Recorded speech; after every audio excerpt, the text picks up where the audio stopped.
You're trying to create a new self.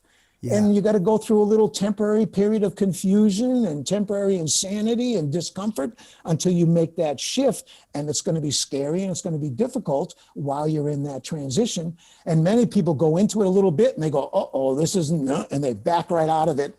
And so they miss what I think are the really beautiful benefits of breath work. And that is the spiritual benefits, you know. Yeah. Oh, wow. You've just blown my mind a little bit there, Dan. Welcome to Take a Deep Breath. Today's Breathcast guest is Mr. Dan Brulé. If you don't know who Dan is, how could I best describe Dan? Dan has got 40 years experience in the breathwork field, and he's known as the Bruce Lee of breathwork. So what does that mean? It's a bit like the mixed martial arts of breathwork. What this person has done is he's been able to go out there, explore breathwork in all the different areas that it exists and pull together the best of the best of the best. He advises Tony Robbins. If you don't know who Tony Robbins is, just do a quick Google, but he's a performance coach, probably arguably one of the top performance coaches in the world. He advises Tony on his breathing, and Tony teaches breathwork to millions of people when he does his seminars. Dan, it was an absolute pleasure to sit down with this man, this legend of breathing, and what a humble, beautiful soul that I got to sit down and talk with as well. He's in Mexico, so the video signal's not great, but the audio is really good, so you can listen and you can still see him on the screen. But I think you're going to get a lot of value from this. I actually went out to you guys on YouTube and asked if you had any questions, and I've taken some of those questions and put them in to this as well. So you're going to get some of your own questions in there as well. But Dan is somebody that I've been wanting to speak to for such a long time. He is a absolute force of good. You meet people on this planet, don't you, that are trying to make the world a better place. And Dan's one of those people. You just get that feeling. I just wanted to spend so much time. I just want to go and live with him. I just want to go and move to Mexico and live with Dan and just learn breath from Dan all the time. So here is an hour of Dan. I really hope you enjoy that. Just before we get stuck in, a couple of quick messages. So this podcast is brought to you in conjunction with our other YouTube channel, which is called Hypnotherapy Unleashed. I don't know why I'm doing that because there's no text there. But Hypnotherapy Unleashed, which is also on YouTube.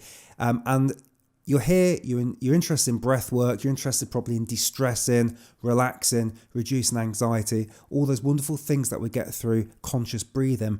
Well, actually, you can unlock some of that stuff with hypnotherapy. And we have a channel which has over 50 videos now, which goes into addictions, anxiety, depression, procrastination, and a whole host of other things. And there's new content coming out every single week, sometimes multiple bits of content. So if you've not already subscribed to that channel, if you could do me a favor, go over there, click that button, subscribe, because I think you'll get a lot of value from what's going on over there. So thank you so much if you could do that.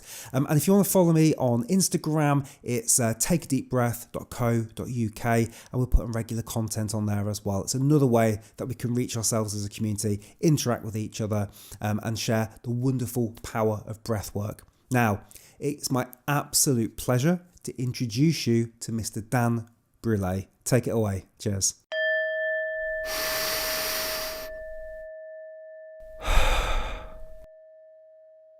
Yeah, Dan, thank you so much for coming on the Take a Deep Breath podcast. It's a pleasure to be talking with you.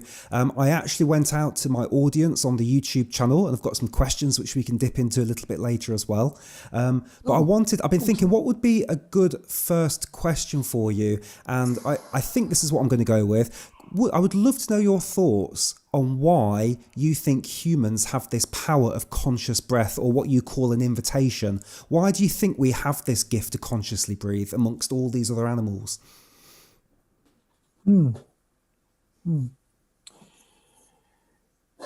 well, they say, you know, we have bigger brains.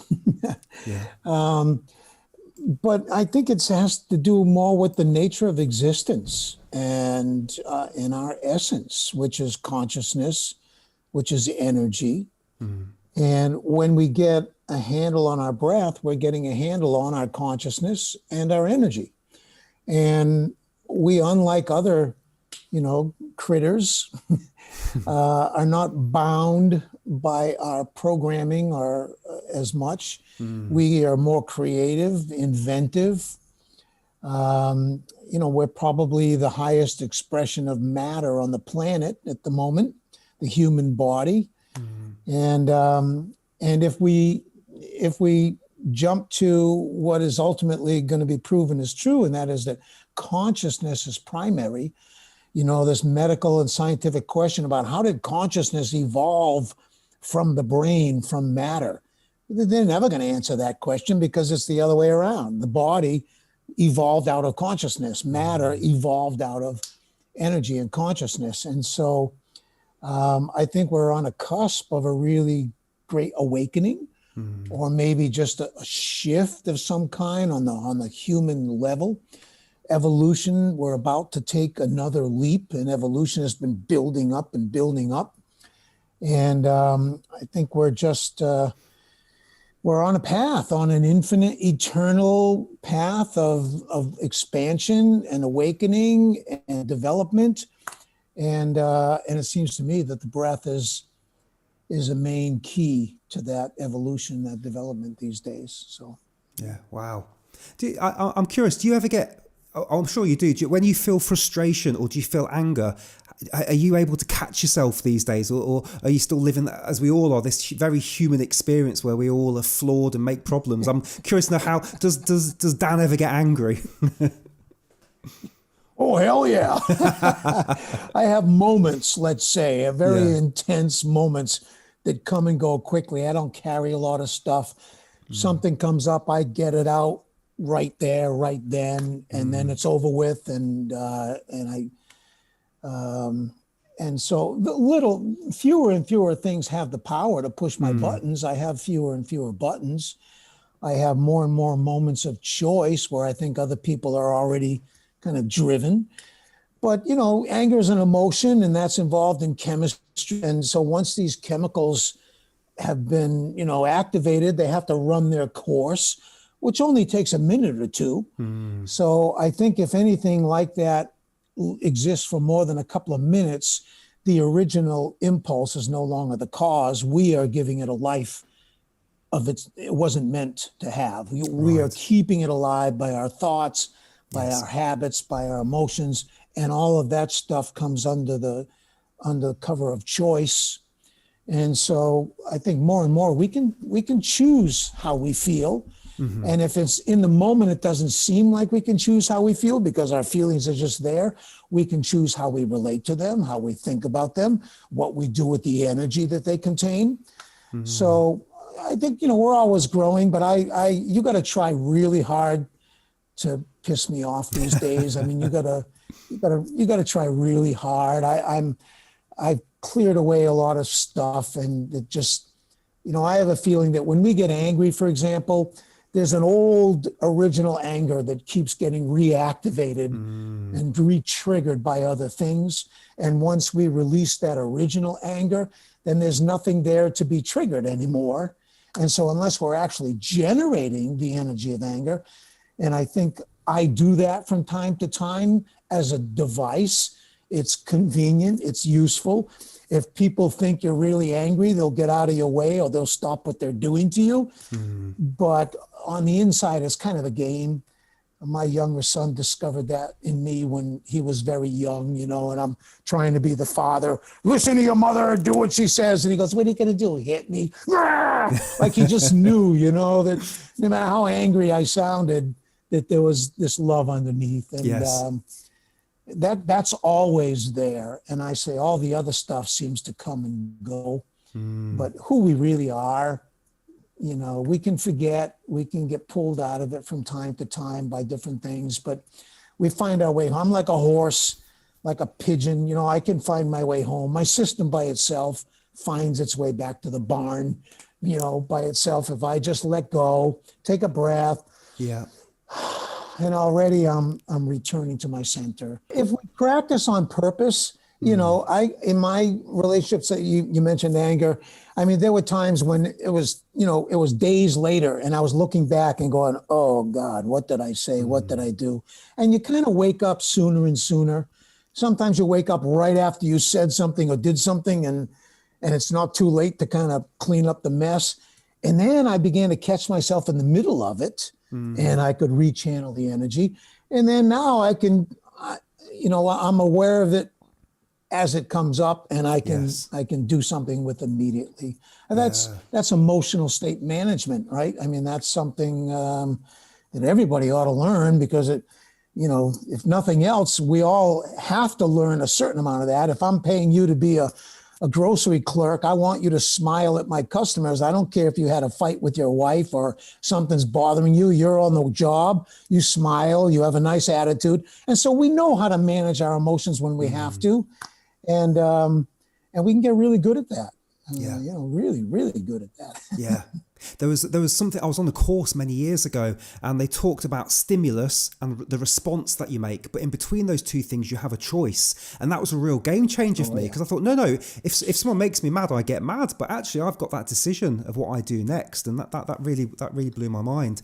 I was going to ask you actually, how do we frame it? What meaning do we give it? How do we look at it? Yeah, Yes. that event and our experience of the event, there's a big thing in the middle that determines our experience, and it ain't the event. Right. You got it, it's man. the choice. Yeah. No, wonderful. I want to ask you about crying and breathing when people cry. I don't know if I'm sure you've got some experience there. The reason I ask you this is when you look at somebody that's crying, there's a lot going on there, but also, and this is a bit of a strange tangent. I was in the bath the other day, and that's when I do my best thinking, and I was feeling quite tense. And I was doing a few different breathing techniques. And one thing I did is, I don't know if have you ever seen Godfather 3, where Michael's daughter dies at the end, and Michael lets out this big scream and his mouth's open. So I was in the bath and I just went, like, I can't even do it now, but I was like, it was almost like I was crying. It was like a silent cry using my mouth. And it just released a load of energy, a load of emotion came out. So I would love to hear your thoughts on crying and releasing emotion that way. Yeah, well, I make people cry everywhere I go. Sooner or later, somebody ends up melting and releasing. That's a baby's first and only language, right? And we have to decipher whether the crying means I'm hungry, I'm cold, I'm wet, I'm lonely, I want to be alone, and hopefully our mother is psychic enough to translate that one into, whatever the specific thing is. Crying is the system's best way it's got to deal with cortisol, to deal with the activation, until we teach our system an easier, better way, which is bringing the breath into it. And when you have a good laugh, the breath is being shaken up. And when you have a good sobbing cry, the breathing mechanism is being shaken up. And so I teach people to kind of bring those things together, as you kind of intuitively taught there, right? So we, during a breathing session, for example, we encourage people to breathe. But if crying starts, you don't stop breathing to cry, and you don't stop crying to breathe. You just allow everything to come together naturally, and it really does. This squeezing kind of that's an exhale, and it's like a squeezing, and following that should be a very big natural inhale. And so we just encourage people to just bring the breath into those moments when their system is doing the best it can to deal with whatever is coming up. And we can repattern our system to find a more efficient way, more economical, faster, more powerful. And the breath is the key to that. So, that's personal observation on your part. And it's a really important lesson. And then it just becomes, okay, now there's like a new skill that I could develop. I can learn how to use my breath to do what crying does, or shouting does, or, and we start to up level some of our immature reactions, you might say. Yeah. I was with Wim Hof in 2016, and I did about a 90-minute breath session with him in a group of 20 people. And I had the biggest emotional release. There was laughing and crying. And I just want to get your thoughts on the West. And maybe it's not the West, maybe it's just civilization today. How I know I can speak for me in the UK. We don't cry enough, I don't think. We suppress this emotion of crying, and then we wonder why when somebody dies, we're just a complete mess, because it's just this emotion that's and I feel that even now that I need a good cry, but it's like almost a constipation sometimes that you can't get it out. But again, you've got all this experience. It'd be good to know kind of your thoughts on that. Well, from the typical male thing, of course, you don't want to show that you're weak. You're not going to be a crybaby, big boys don't cry. I mean, so much conditioning and programming. Yeah. And, just there's the fear of shame. And, we've got so much stuff in the way of something very, very natural and very healthy. And some of our social conditioning or our personal family conditioning can make some people's case a lot heavier than others. Yes. I've been with a lot of people who've cried for the first time in years and years, and some people manage to somehow stuff all that stuff down, and it doesn't seem to get in the way of their everyday life. But as soon as some major event happens, then they fall apart. So, like you said, this stuff is built up, and it's just waiting for a chance to come out. And, road rage and so many things, the times when I was violent in my life, that person that I was particularly violent to in that moment was receiving all the anger that a lot of people before them should have gotten and didn't. And then that poor bugger got the brunt of it all. So, we're human. We're divine, yes, but we're also human. So, yeah. Yeah, it's funny to hear you say bugger, by the way, because I thought that was a very British thing. So it's not very often I hear Americans say, "Oh, bugger." When did you first become aware of your breath? Can you remember a time when you suddenly were aware you had this power of conscious breathing? Yeah, in kindergarten, first grade in Catholic school. Yeah. And the first time this priest came to our class, every Friday the priest would tour all the classrooms. And on that first week of school, it's like, you're in a strange place. Nuns with these big pie plates and a giant stainless steel heart hanging from their chest, and big giant rosary beads that hanging from their waist go down to the ground. They're dressed in black, and all you see is this part of their face, and the rest of them is, for a little 4 or 5 year old kid, this is like, whoa.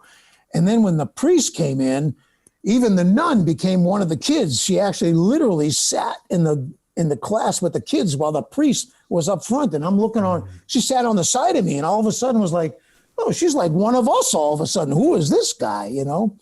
And so that, childlike innocence and so on. And he talked about Genesis and the first book of the Bible, and how God took dust of the earth and formed the body of man and breathed into the nostrils of man the breath of life, and man became a living soul. That was the most exciting thing I had ever heard in my life. And it was like, I couldn't understand why everybody wasn't excited. Like, okay, God is breathing into me. God is breathing into me. Wah. And I don't know, something, a spark of some kind. And then I had I had several near drowning experiences. Right. I got the wind knocked out of me several times as a kid in the schoolyard, and fell off a building onto a fence and knocked the wind out of me and got punched in my solar plexus. And so I don't know, I was awakened to this relationship that I had to the breath, and how precious it was, but how it could be taken from me at any moment, and how it had all this potential, these amazing possibilities. So I was turned on really young. And then every job I ever had stuck my nose back in the breathing. I was an X-ray tech, chest X-rays, telling people to take in a deep breath, hold it, and click, you take their picture.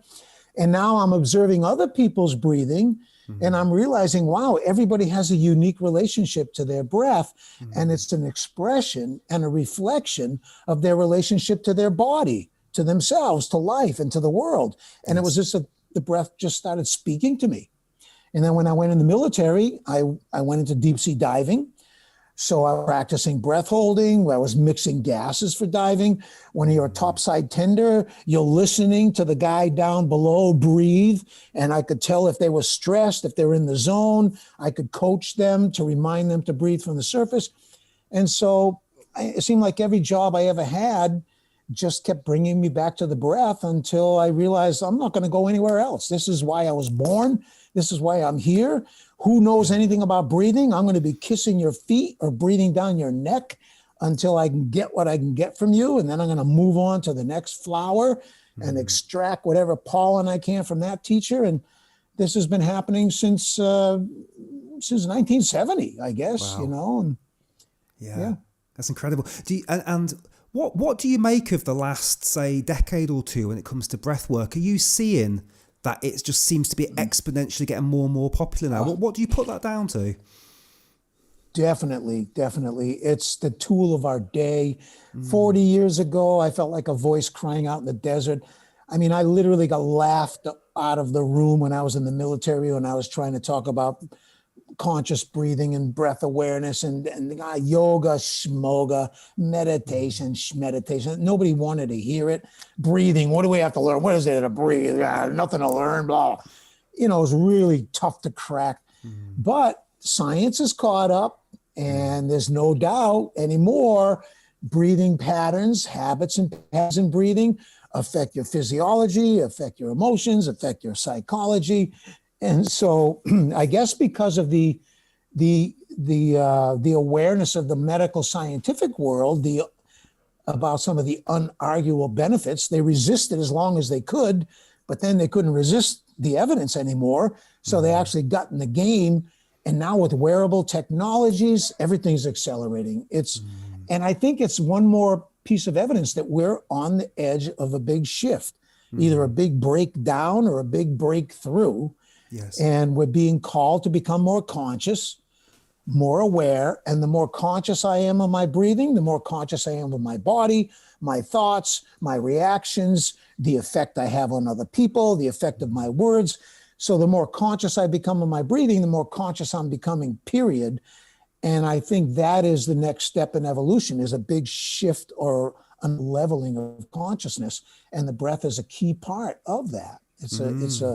It's one of the mechanisms through which consciousness is awakened and is expanded and is refined, is through breathwork practices. You become aware of subtle energies. You become aware and more conscious of patterns and habits and structures and mechanics and physiology and all of that. More and more people are getting on it. And so there's an acceleration. I think I have seen an acceleration for sure. Yes. In the breathing world in the last 10 years, especially. Yeah. That's fantastic. Where do you think that takes us? If you were to look forward, say, another 10 years, any ideas where you think we're heading with this journey? Well, I think a lot of the ancient spiritual wisdom, which is a natural wisdom most people have, we're moving towards a real realization of that. For example, we are all connected. It's getting really, really hard not to accept the fact that we're all connected. The only reason that violence and war is even possible is because I don't feel my connection to those other people, that other tribe, that other group. You know, there's us and there's them, but that us and them is a part of me. And I think that's one of the beautiful things about breathwork, is that awakens in us this connection that we all have with each other. And breathing is the connection between my mind and my body. It's the connection between my conscious mind and my unconscious mind. And it's the connection between me and life and the source of life. I mean, the breath that's in me now was in one of the birds over here a few minutes ago, and it's going to be in the cat tomorrow. We're sucking off the same bubble of air on this planet. Everything that breathes is sharing a common connecting factor. And that's consciousness, that's energy, whatever you want to call it, spirit, life itself.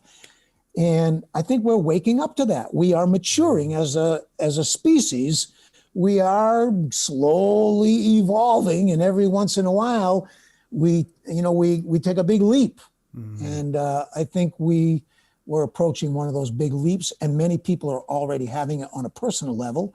And at some point, when enough individuals have awakened to something, then everybody awakens to it. Just everything just shifts. So I have a friend who's got a t-shirt that says, "I'm pissing off the world one person at a time."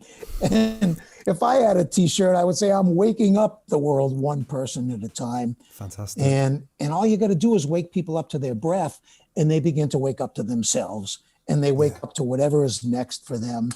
It's really a beautiful place to be. It's a beautiful job to have, to just turn people on to the power of the breath, which is the power of the human spirit in them. And then what do they need me for? You connect somebody to the God in themselves. What do they need anybody else for? And so I love how empowering breathwork is. And I love how breathwork is a part of this acceleration of human evolution and the raising of human consciousness. We're going to outgrow. Why have people been fighting over the same damn things for thousands of years? When are we going to grow out of some of this stuff? I think we're about to grow out of some of that stuff. Oh, that's exciting. I really feel like James Nestor's title, The New Science of a Lost Art. I feel like he really got that title so good, because it's like people have known about this. And actually, I did an interview with him just as the book came out. And I've had so many people go, "Yeah, we've known about this for years in India or in other countries." Right. And you guys are just talking about it now. So it's this awakening, isn't it, to something that we probably already did really well many, many years ago. And it's kind of catching on now. So no, it's an exciting time. There's another guy you might want to tune into is Stephen Elliott, whose book is called The New Science of Breath. The original Science of Breath was by Ramacharaka, this turn of the century Westerner, became a yogi, wrote Science of Breath. And Stephen Elliott, I was turned on by Ramacharaka when I was a teenager. Yes. He was turned on by Ramacharaka, and he called his new book The New Science of Breath, because he can incorporate now all of the science and stuff and start to put real legs under these practices that are ancient yogic practices that were just based on intuition and faith and so on. But now you got some very solid legs under the yoga table that explains a lot and helps us, and it saves us a lot of time, because the whole trial and error kind of thing, where you practice something for years before you figure out you got to tweak it. Now with real-time biofeedback, you can tweak your practice and save a lot of time. So that's contributing to the acceleration. Right, wonderful. I'll check him out. Simon Elliott. Okay, I'll have a look at that after this. Thank you. So when I've watched some of your, because I did some preparation for this interview, and you do these nice breaths often. Are you doing that to demonstrate the breath, or are you doing that to balance yourself? What are you doing there, Dan? It's like if you practice, if I start to get upset or my bliss gets dented, I trained and practiced taking breaths at those moments to redirect my energy, to deal with what's happening. And it becomes a habit of your system. The more you practice something, the more it becomes second nature. So now, if, for example, if some tension starts building up in my body and I'm aware of the tension, I'm going to use my breath and vent that tension. But what I'm learning is that the breath itself is catching that tension and it's releasing it before I'm even aware of it. Or I'm in a beautiful state and I start to kind of fall down out of that state. My breath, it interferes with the flow of my breath. And so my breath tries to clear a way for itself. And I did that consciously often enough. So my system is just taking it on as a natural strategy. Okay. In the same way that if I see something coming towards my head, I automatically duck. I don't even have to think about it. Yeah. And so when my bliss gets dented or tension or anxiety builds up in my system, my breath automatically responds because I've trained it to do that. Now I don't have to think about it so much. So I do it for pleasure. It just feels good. Yeah. There are pleasure receptors in the stretching of the muscles in the rib cage. And when you deliberately trigger that, it just feels good, organic pleasure. And so my system has learned to use my breath to keep itself in a certain state, in a certain zone, and I conspire with it. If it's not happening fast enough or enough, I jump into the game and I turbocharge it. But I can trust my system now. If you start to get cold, you automatically put a blanket on. If you start to get hot, you automatically take your shirt off. And if you start to get anxious, your breathing automatically starts to work for you. That's all. Okay. So I've completed the Oxygen Advantage instructor's course, and I'm almost completed on Buteyko, both under Patrick McEwen. And obviously I know the power of the nose, or I think I've got a grasp of the power of the nose and all the wonderful things it does. But my question to you is, why does it feel so good to go out through the mouth? Why is that so much more satisfying than using the nose? Yeah. Well, it's a bigger opening. It allows a release with less resistance. And the sound is a sound of pleasure. It's a sound of relaxation. And if you are also incorporating that ujjayi sound, that stimulates the vagus nerve, it adds even more to it. But everybody you mentioned, Buteyko, Oxygen Advantage, and that end of the spectrum, you're on one end of the spectrum with all those similar approaches and schools and styles, right? There's the other end of the spectrum, which you actually you have a temporary imbalance physiologically, chemically, because that's not your focus. That's not the benefit you're after.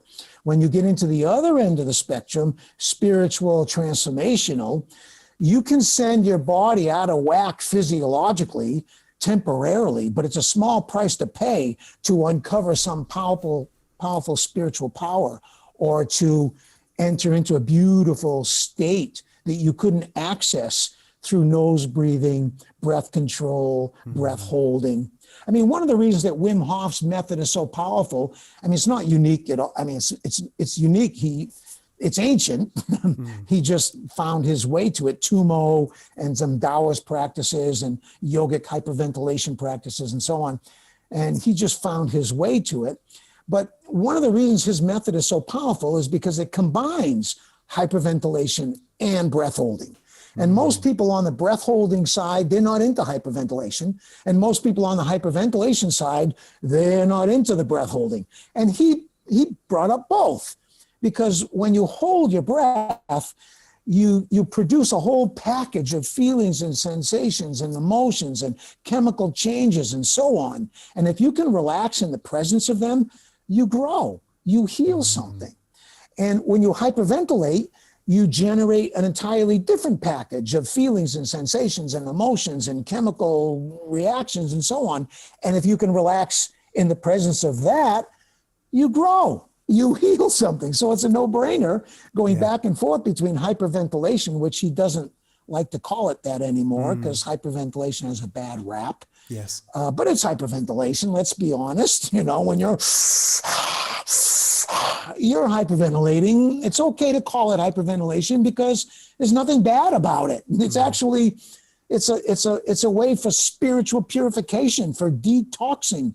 It's a way to expand your comfort zone. And so it's good.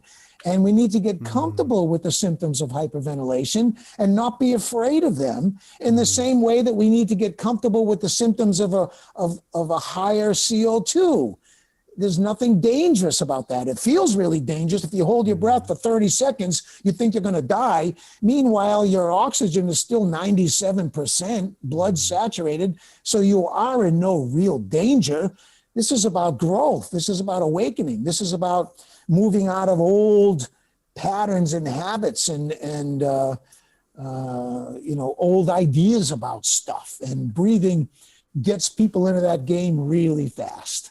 Yes, no, I love that. And I was listening to some of your audio book the other day and how you said people call you the Bruce Lee of breathwork. And I love that. And I only heard that this week because one of my goals in life was to become, I was saying I want to become a mixed martial artist of breathwork. And I want to then move up the belts because, you know, I've done Wim Hof, I've done Buteyko, but there's all these things that sit in between and it's so exciting. And like you were just saying, you can be on one scale or the other, but I think it's about looking at all of it and going, which bits do I want to play with or do I want to use for my therapy right now? That's how I feel. And I was going to ask you if you could maybe explain a little bit about what you've coined breath therapy and what that means and how you came to that name and what you do there. Yeah.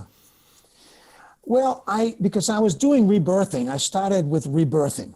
And 1976, I had my first rebirthing session. And I had just gotten out of the military Vietnam era. I was suffering from the same thing that a lot of guys, post-traumatic stress. You did shit that you wish you hadn't done. You saw things that you just could never forget. And how do you live with it and so on? And you took on certain habits and postures that work really well in that environment. But when you go back home and you're in a normal world and you're still using those strategies that were designed to cope with something that you're not having to deal with anymore, a lot of guys never make the transition. They never make it out. They self-medicate, slow or rapid suicide. They manage somehow to just suppress it so deeply that it kind of kills them from the inside, but they don't know what's happening. And then they die in their 50s or, you know, in their 60s. And anyway, so I came out of that and I was teaching rebirthing, but I was on the campus of the University of Massachusetts and it was just a little too woo-woo. There was no scientific stuff. There was no psychiatric credentials. It was like pop psychology and nobody wanted to listen. So I just changed the name. I called it breath therapy because it just sounded more mainstream than rebirthing. What's that, you know? And so, and it also is very practical because in my understanding, breath therapy, there are two main concepts. One is that the breathing mechanism, the breathing system in the average person is not functioning anywhere near optimal or peak or fully natural. It's been inhibited. It's been damaged. The breathing mechanism in the average person has been damaged by shocks and traumas and by modeling behaviors that aren't natural and so on. And so the breathing mechanism itself needs therapy. It needs to be liberated. It needs to be restored to natural, full functioning. And that's the first idea of breath therapy, is that restoring the breath to its full, free, natural, optimal function. But somewhere along the line, going towards that, we've healed the breathing mechanism enough that it can become a therapeutic tool. So I can use my breath and my body to heal my mind.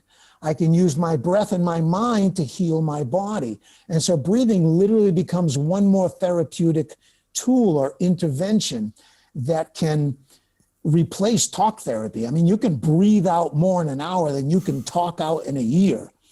And, you know, you can beat into a pillow, I hate you, mommy, you killed me, you blah, blah, blah, blah. You know, you can vent and release a lot of that stuff through those methods.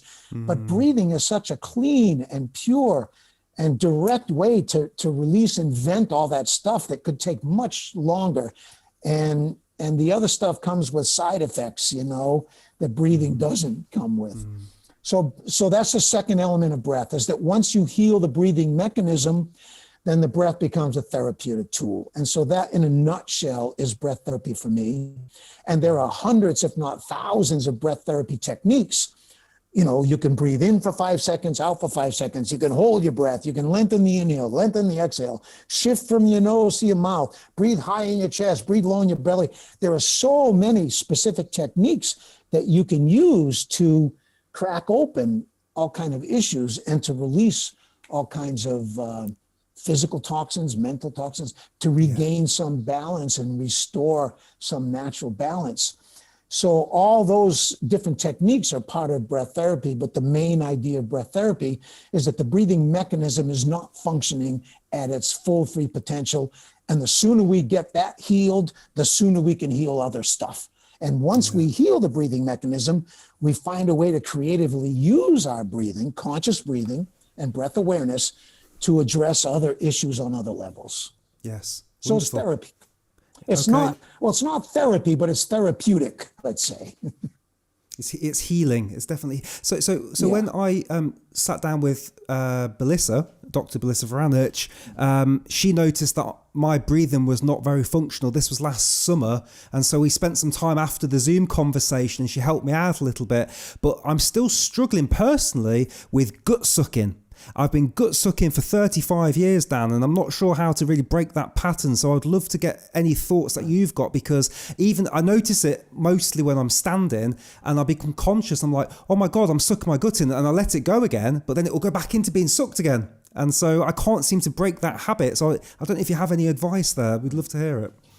Well, old-fashioned rebirthing breath work, right? The principle, the original discovery or realization in the rebirthing was that very early in life, I mean, starting in the womb, certainly at birth, when we're going from the womb to the world, and in early infancy and childhood, that's when we lay down all of our habits and patterns and strategies and our identity, and we draw conclusions about the world and about ourselves and about others, and it runs us from an unconscious level. And there's just no way to get to that, because you can't use the same mind that balances your checkbook to try to get out of that mind, and so breathing, just using literally the spiritual power of the breath to clean and clear some of that early stuff that we're not even conscious of. We don't remember. And even if we could remember it, we can't put it into language that allows us to realize it's a memory. Mm-hmm. It's just it's like, like an unconscious belief. It's an unconscious pattern that's just controlling our energy before we have anything to say about it, right? Mm-hmm. It's causing us to do things and not do things before we're even aware that we're doing and not doing. It's something deeper. And you can't get to that stuff by depending on all these physiological parameters. So if all of my breathing training is about getting my physiology perfectly in tuned, what about my emotional body? I don't just have a physical body. I got an emotional body. I got a mental body. I got a heart. I got a spiritual body. And that is not being addressed by the physiological parameters that I'm trying to keep in place. And just the opposite. It stabilizes me. Like diaphragmatic breathing is a good example. And Belissa, I don't know if there's a better teacher of diaphragmatic breathing in the world or in America, but she's definitely got it. She knows how to teach diaphragmatic breathing. Her understanding of lateral versus vertical and so on. And I mean, she's really got it. And breathing in the lower portion and not using accessory muscles. And all that stuff is really important. It's economical, efficiency. You get more bang for your buck. Instead of having to take 10 breaths, you can take 2 breaths and you get more benefit, right? So, but diaphragmatic breathing will not trigger transformation. Diaphragmatic breathing is a stabilizing pattern. It's grounding, it's anchoring, it's balancing. And if what we need is transformation, that ain't going to help us. You need to get out of the belly, get up into the upper chest, and move what moves when you cry and you laugh, and get the breath up into these higher spaces, which for physiological purposes are not very efficient, but for emotional growth and working with unconscious habits of the system, there's no way except to break out of diaphragmatic breathing, get up into your chest where your lungs are, where your emotions live around your heart, and start activating that area and surrendering to what comes up. And that's old-fashioned rebirthing. The hardest people 40 years ago when I started teaching rebirthing, breath work, the hardest people were the people who had done a lot of yogic breathing training. You just couldn't get them out of their damn belly. And when you breathe down in your belly, you have this phenomenon where you're actually stuffing things deeper and deeper inside of you. And it's not until you invite the breath to come up and, and really start to overflow, but that's very scary. Yeah. And so Barnett Bain has a really beautiful hit on understanding this. He teaches the same thing, that, hey, diaphragmatic breathing is necessary, it's healthy, it should be your unconscious habit. But if you want to disrupt something, you can't use diaphragmatic breathing to disrupt it. And if you want to transform something or move to another level, you're not going to do it with diaphragmatic breathing. You're going to keep doubling down on the level you're at. It'll get broader and wider, but you ain't going to go higher.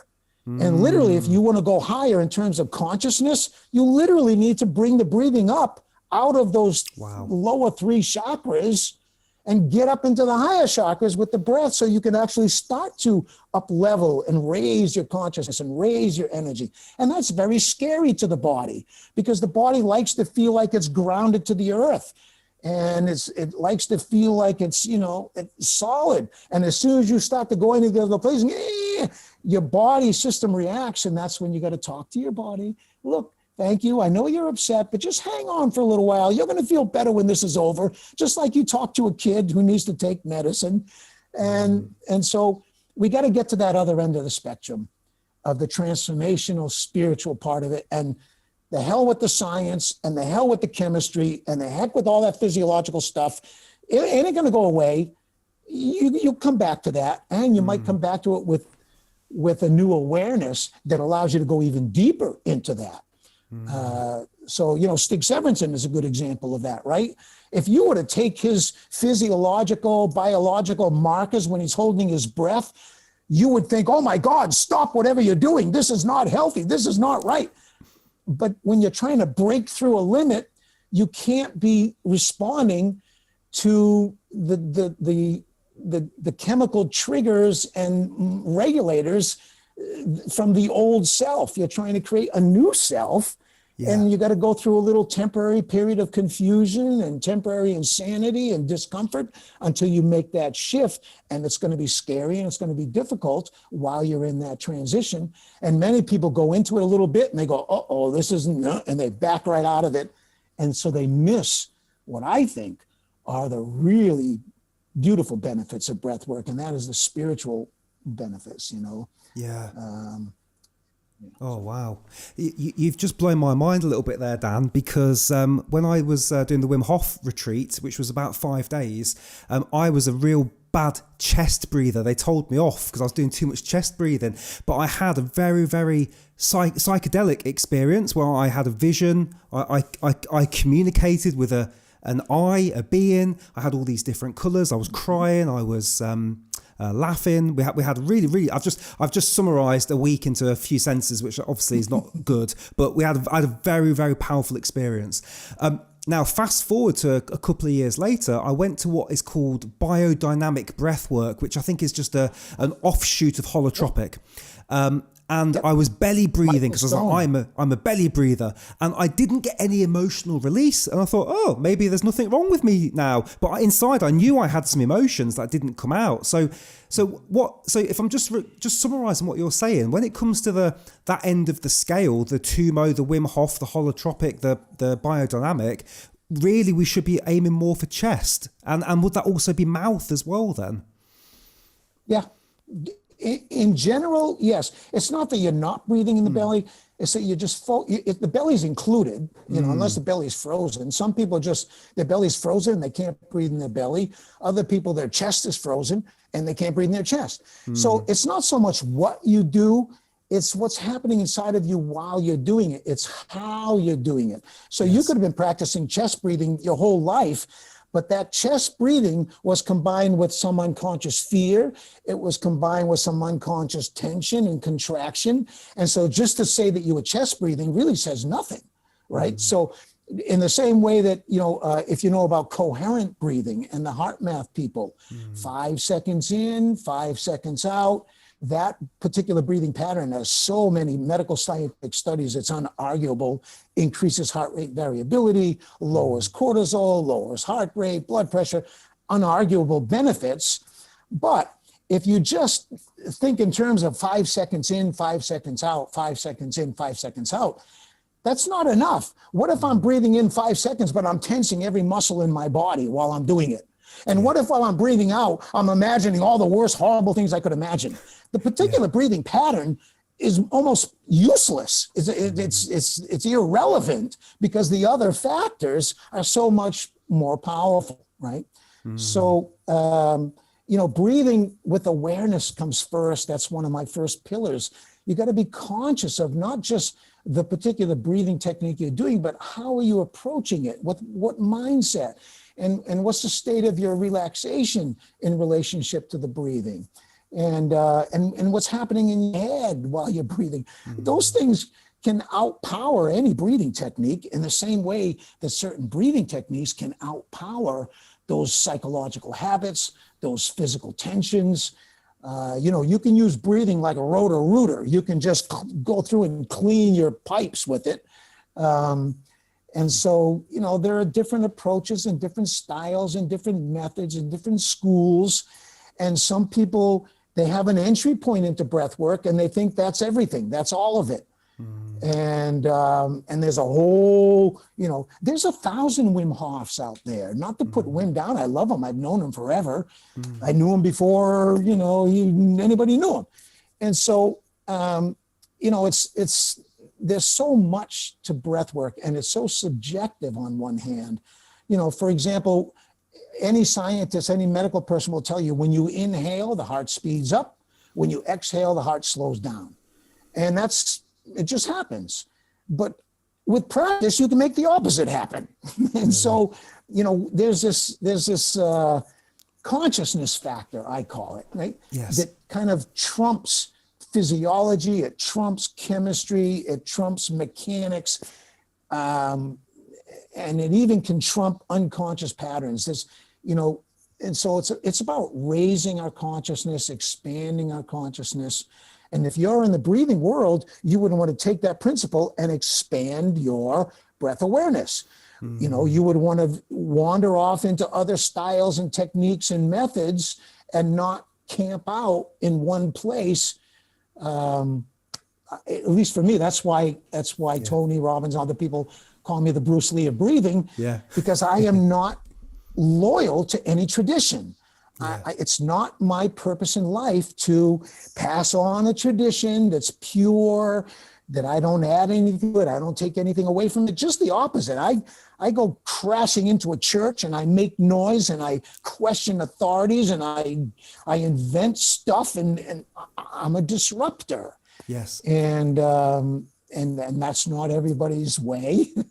But I think it's necessary, especially at these times, because, when something keeps happening over and over and over again, maybe, what Einstein said, you can't solve the problem with the same mind that created the problem. We got to just do anything. It may not be comfortable. It may not be right. It may not be good, but at least you're out of the box. And now there's a possibility that you could see something you never saw before or realize something you never realized before because you're not in incestuous relationship with your own beliefs and thoughts all the time or habits of your system, Yes. Wow. You mentioned Tony there, so I would love to know how did you get to know Tony, and what is it like to coach arguably one of the greatest coaches in the world? No, he started the life coaching business, for God's sakes. He's like the father. He called me. He just called me out of the blue one day. And I had met his son, Jarek, at the SEAL Fit Training Center in San Diego. I have a good friend there, Mark Devine, former Navy SEAL commander.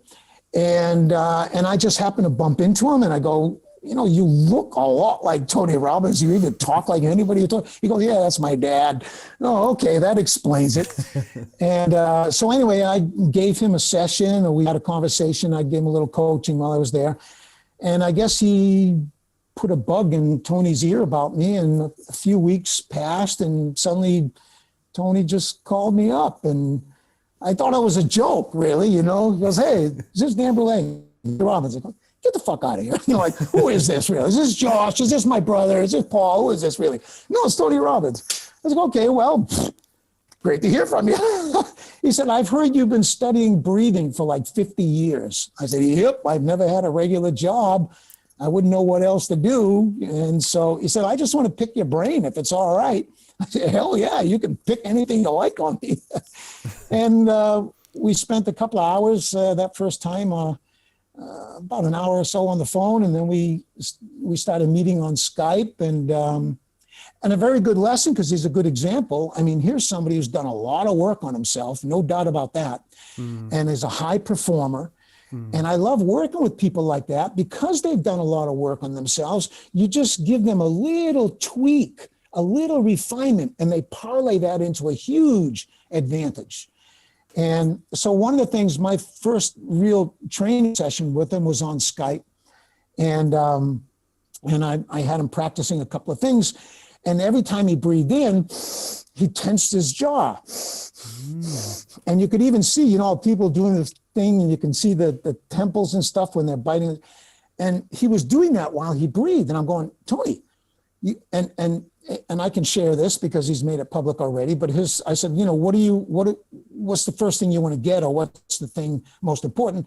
And at the time it was blood pressure. And so, okay, that's a no-brainer. Breathing for blood pressure, anybody can lower their blood pressure with breathing. Anybody can do that. So that's easy. So let's start there. And one of the first things I noticed was that every time he inhaled, because of his passion, because of his enthusiasm, he put so much of himself into everything, he was putting unnecessary effort into his breathing. And he was actually tensing muscles in his jaw while he was inhaling. So I just said, look, you're raising your blood pressure when you do that. If you want to know how to raise your blood pressure, that's how you can do it. Yeah. So just get conscious about relaxing your jaw while you breathe. And he lowered his blood pressure by 15 points. It's never gone back up. Wow. So, you know, just one little tweak, one little observation, one little refinement, you know, and that's one specific, but there's a lot of other.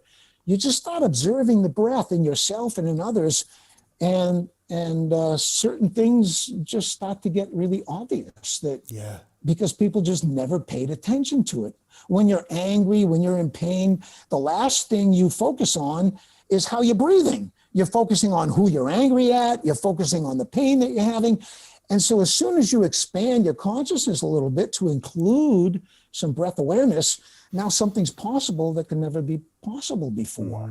And when you actually breathe consciously in those moments, you're doing something you've never done before in that moment. And so something is possible that could never be possible. So in one level, breathing is a trick. It's just a way to divert energy from where it usually goes. And that often just makes certain things dissolve.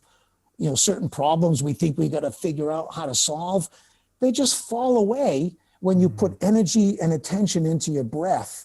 Somehow that other stuff just starts to like take care of itself very naturally. Yeah. Oh, wonderful. Oh, thank you for sharing the Tony story as well. I went to see Tony in 2018, me and 13,000 other people, but we went to go and see Tony. And he had a profound effect on my life. I ended up quitting my corporate job of 15 years that weekend, and me and my girlfriend traveled all around the world. So big thank you to Tony for that. And it worked out really well. So very powerful. Dan, I'm going to jump in, if it's okay, to a couple of questions from my audience that they've sent us, and see if we can answer some of these. Is breath hold after inhale better to improve lung capacity? So and there's another question here. How do you improve lung capacity? So maybe you can combine those two together. If you take in a deep breath and then hold it, try to sip in a little more, relax, stretch, use movement while you're holding your breath, twist, and you find you can pull in a little more. You relax a little more, you twist and stretch, and you can find. So you can. And if you hold your breath full, it helps to increase lung capacity. Okay. But if you're just increasing lung capacity by itself, can have benefits. I suggest that people practice breath holding after the exhale first. So, because there's a natural pause there. And nature put that pause there. So the natural breathing pattern is inhale, exhale, pause. Inhale, exhale, pause. Natural breathing isn't inhale, pause, exhale. That's something we do deliberately or consciously, or it's caused by fear or pain. So when you take a breath and you hold it, you can be not realizing it, but fighting off some unconscious stuff and actually sending that stuff further out of your awareness. But when you settle into a pause after the exhale, it's a natural pause. Nature put it there. And then you just practice extending it and getting comfortable with a longer and longer pause. Then when you practice a breath hold at the inhale, you got much more potential. So I practice breath hold on an empty lung. And then when I do breath holding on a full lung, I can really go, right? So, so it's a matter of relaxing into a hold. And it's very difficult to relax when you're, if you relax, all the air comes out. Yeah. So when all the air comes out, then you just don't breathe in and wait and continue to relax and pause and build up your breath holding capacity at the end of the exhale, and you'll automatically improve it on the other end at the end of the inhale. So, wonderful. But you do both. They're both are very useful. Both are very important. I would just start with the pause after the exhale. It's more natural. And if you look at the pain response and the fear response, that's where the breath gets trapped, is up here, like, and it's not till the pain goes away that the breath is released. Or the same thing with fear or panic, like, and when the fear passes, that exhale happens. So you can actually lock pain and fear in your body by holding your breath up there at the top of your inhale and not realize you're even doing that. Wow. So more awareness, more gentleness, more patience, and start with what's natural. And there is a natural pause after the exhale, and you want to make that a comfort zone. That's like a coming home. You inhale, you exhale, you just took a cosmic journey, and now you come home and you want to rest there before you take the next breath. And so I would suggest anybody interested in breath holding practices, begin there. So. Wonderful. Thank you so much for that. That was absolutely fantastic. Wonderful answer. Somebody said, I would like to know more about the proper way to breathe and brace during physical activities like weightlifting and physical work. Yeah. Study anatomy. Look where the diaphragm is anchored to the spine. Look at Carl Stowe, one of my early teachers, taught Simbic, the Stowe method of breathing coordination. And he had a beautiful model of the breathing mechanism as a ball and socket joint. So the socket is a rib cage and the ball is a diaphragm. And he worked with opera singers, emphysema patients, theater people who need to project their voice and so on. That was he was a choral director. And so, that side stitch that runners get, that's because the diaphragm it's rubbing on the lower ribs and it's not tucked up into the rib cage where it belongs. Right. And so by exhaling, the diaphragm can rise up higher into the rib cage, and then you don't get that side stitch. Okay. But if you're into that mechanical weightlifting and so on, you need to study mechanics. You need to study muscle connections, joint connections, and it'll get clear why you would want to inhale at certain points during a movement and when you want to exhale, and how to brace. And, posture is really important. So if you're trying to brace, but you don't want to have the structure in alignment, or the structure's aligning, but you're not bracing properly, that's not my specialty. Mike White at breathing.com, Brian McKenzie, there are some guys out there they zero in on that and they've got it down. They really got it well.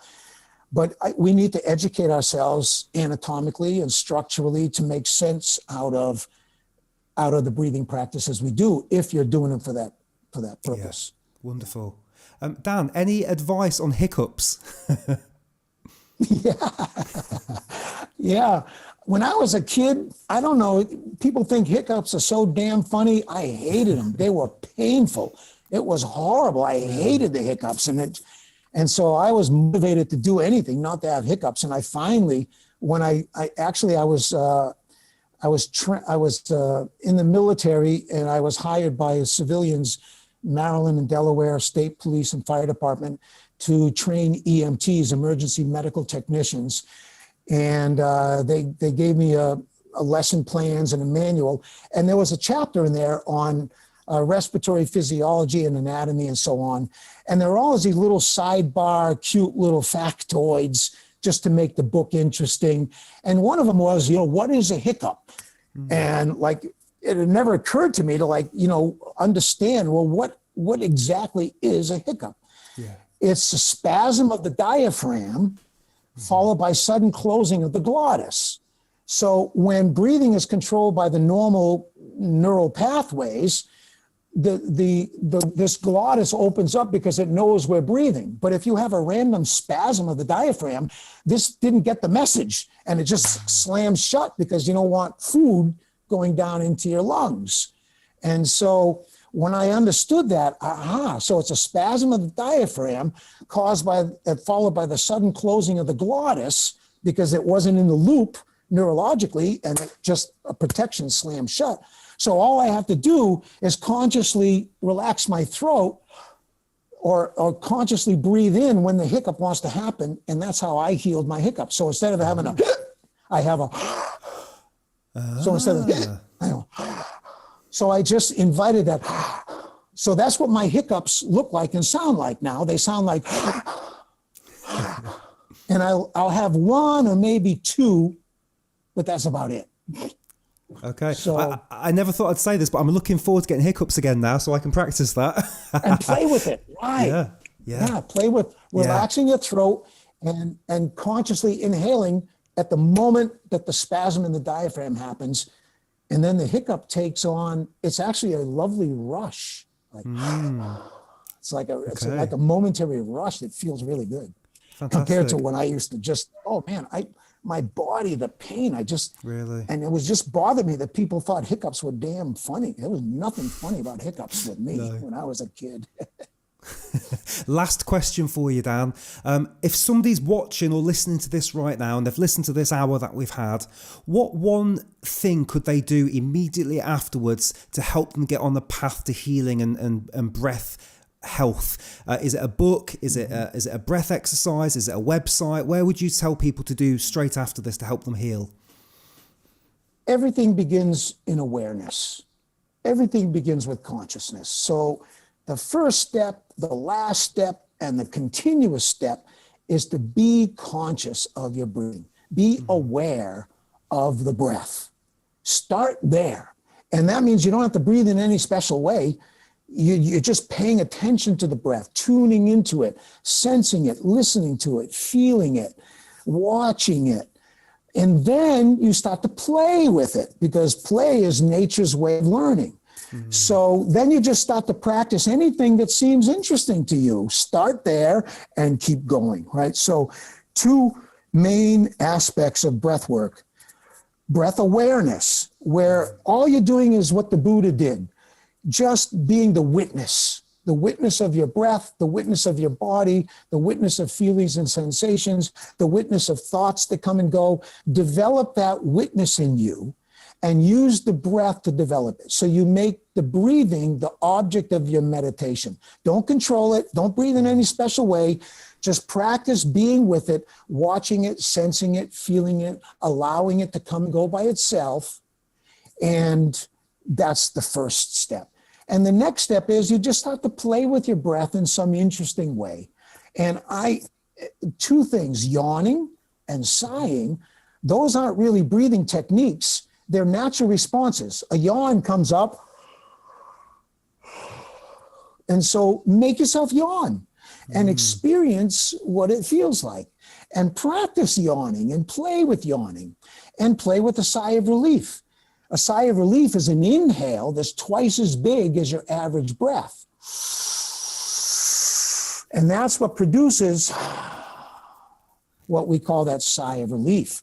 So start with sighing and yawning because Yeah. they're not really techniques. They're natural. Play with what nature already gave you.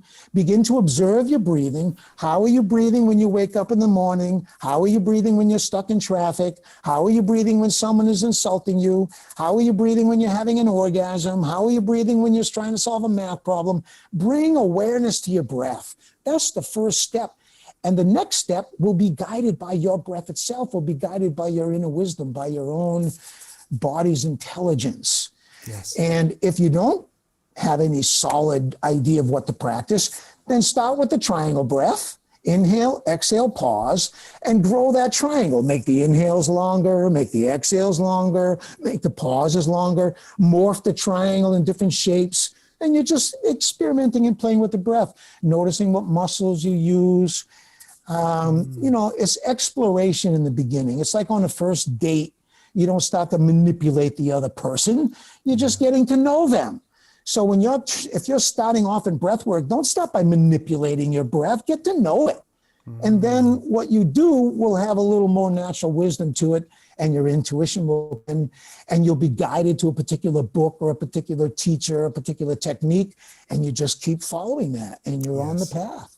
Oh, Dan, I'm sorry. I know we've overrun, but I've got one last very quick question for you, which is there any benefit in screaming into a pillow? Have you ever done any therapy around that?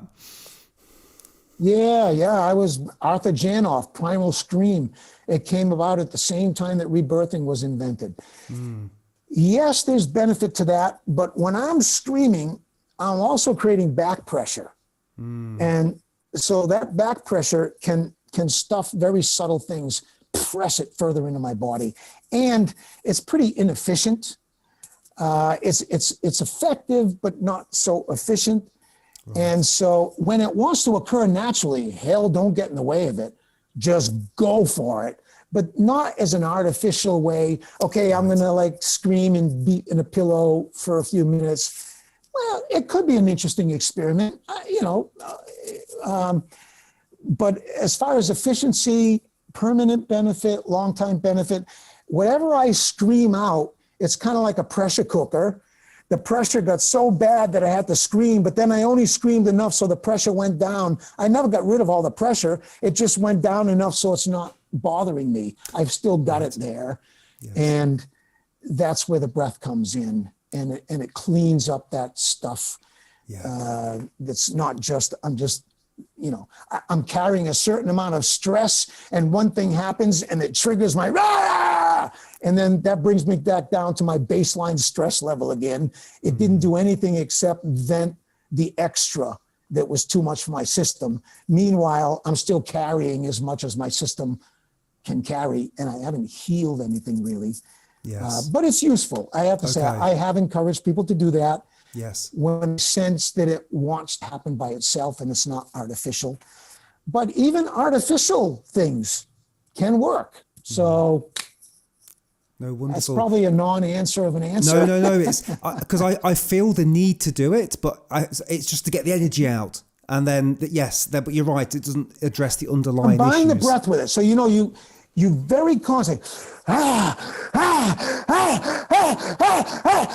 and then so just combine the breathing with the shouting. Yes. And now you got the best of both worlds. Yes. And then gradually you can move towards just breathing, because you find that the shouting, it's okay, it's fun, it feels good, but it's a temporary kind of low-level solution. We want to teach our system a better way to handle that stuff. Wonderful. And the breath is a better way. Thank you. Dan, thank you for everything that you do. It's been an absolute pleasure talking to you. Where can people find you? Where do you want me to direct to them? I'll put some links below for you so I can direct them to your Breathing Festival website. Yeah, thank you. Breathmastery.com, Dan Brulé Official on Instagram, and Dan Brulé Breath Mastery on Facebook. Wonderful. I'll put those links below, guys. So please click down below and go and find Dan on those places as well. And Dan, thank you again. It's been absolutely wonderful talking to you. It really, really has. So thank you. And guys, we'll see you on the next Breathcast. Thanks, everybody. Take care. Bye, Dan. Okay, thanks for watching. Take a deep breath. Thanks for watching our breathcast. I hope you enjoyed the guest that we just had. Just a couple of quick messages. Thank you for sticking through to the end. Really appreciate it. If you enjoyed that and you haven't subscribed, please click that subscribe button and leave us a question or a comment, because it helps the Google algorithm, and it also means that we can interact and other people get involved and answer questions. So leave us a little question. That would be incredible. At the start, I mentioned our other YouTube channel, Hypnotherapy Unleashed. If you haven't gone over there yet, we've got a whole host of exercises in the world of hypnotherapy that can help you with addictions, anxiety, depression, and a whole other range of things that hypnotherapy can support with. So please go over there and you might find some real value over on that channel. And we're really trying to grow that community at the moment. So if you know somebody that could benefit from that and you wanted to share that, that would be really appreciated. On Instagram, you can follow me at takeadeepbreath.co.uk, and we've got regular content there. And finally, in the link below, we have a breath store. So what is that? So we have taken some of our top videos. I say we, it's me. I've taken some of our top videos and converted them into an MP3 format, and for just a couple of dollars, $4 or $5, you can go to this little store. You can go through PayPal or through your debit or credit cards, all secure, legit, and you can buy one of our MP3s, and that way you're supporting the channel. But not only that, you get to keep the MP3 forever. There's no ads, there's no anything else going on, so you can listen to it on your phone, on the aeroplane when there's no signal, and that's yours to keep forever. So yeah, that's down below, and that's our breath store, which has got, I think, 8 or 9 different breathing exercises on there. We're adding more as we go, and that's it. So yeah, so thank you so much from me, and we hope to see you on the next exercise or the next breathcast. And if you're finishing this right now and you're thinking, got a few minutes spare, I'm not sure what to do,